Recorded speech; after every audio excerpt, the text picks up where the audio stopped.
कोई तन दुखी कोई मन दुखी, कोई धन बिन रहत उदास। थोड़े थोड़े सब दुखी सुखी शाम के दास। थोड़े थोड़े सब दुखी सुखी राम के दास। चिंता नाही असा या जगात माणूस नाही। कोणाला खाण्याची चिंता आहे, कोणाला पिण्याची चिंता आहे, चिंता नाही असा या जगात माणूस नाही। मला असं वाटतं आपल्या प्रपंचामध्ये आपल्याला समाधानानं जगता यावं याच्या करता माणसाला काय लागतं?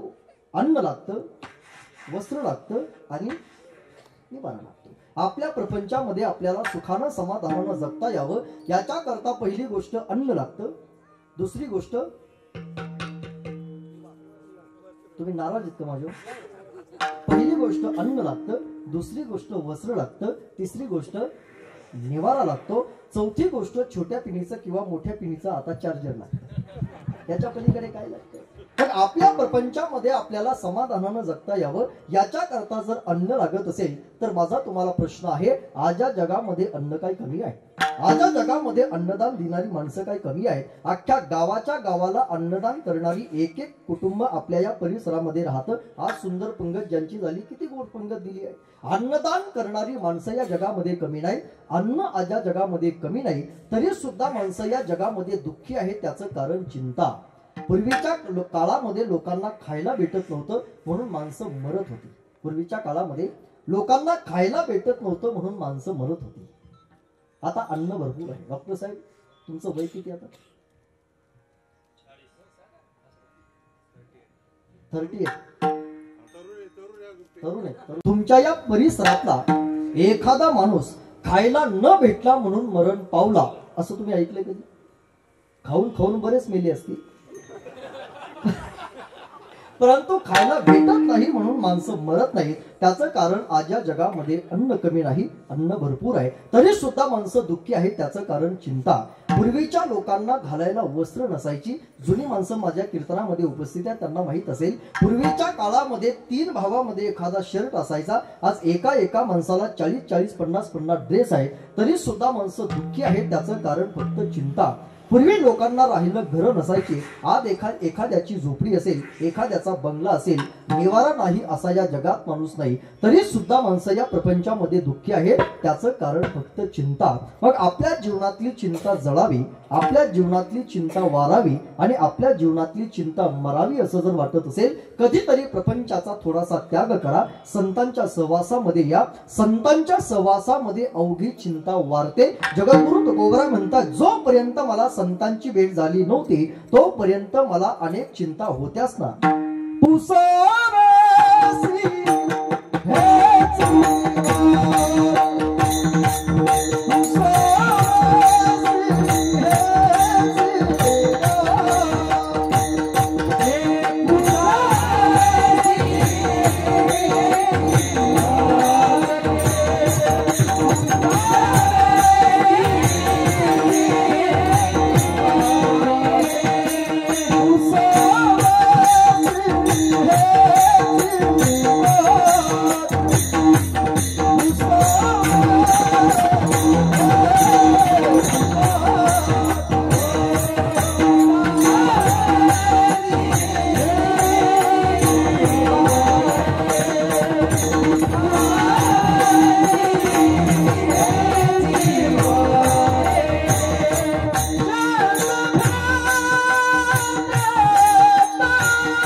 माझ्या जीवनामध्ये चिंता होत्या.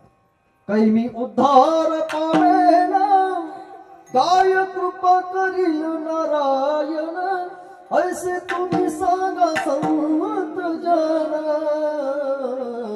करा समाधान चित्त माझे.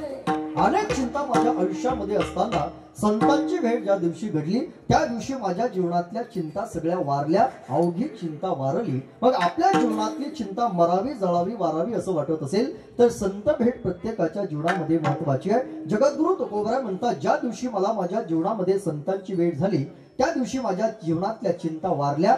चिंता वारल्यानंतर घडलं काय? जगद्गुरु तुकोबराय म्हणतात, ज्या दिवशी माझ्या आयुष्यातल्या चिंता संपल्या त्या दिवशी माझं मन हे मन राहिलं नाही, नमन झालं.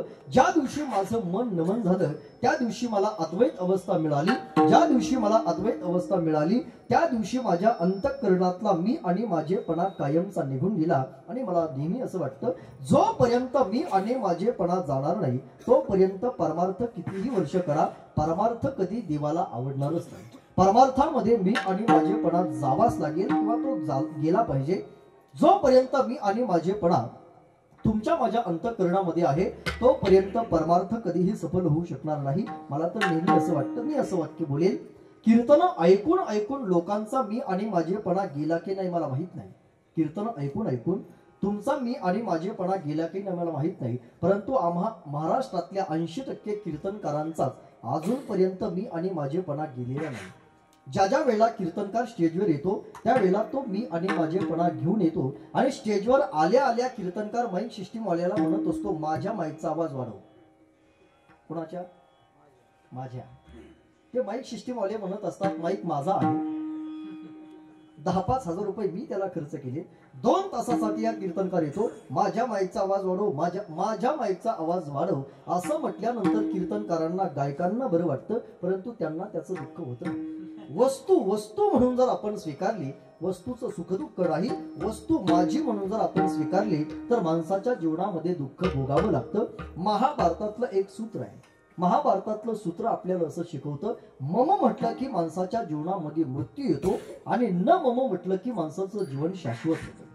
याहीपेक्षा सोपं सांगू, माझं म्हटलं की माणूस अडकतो आणि माझं नाही म्हटलं की माणूस प्रपंचातून आणि परमार्थातून सुटतो. एवढं परमार्थातलं सोपं सूत्र आहे.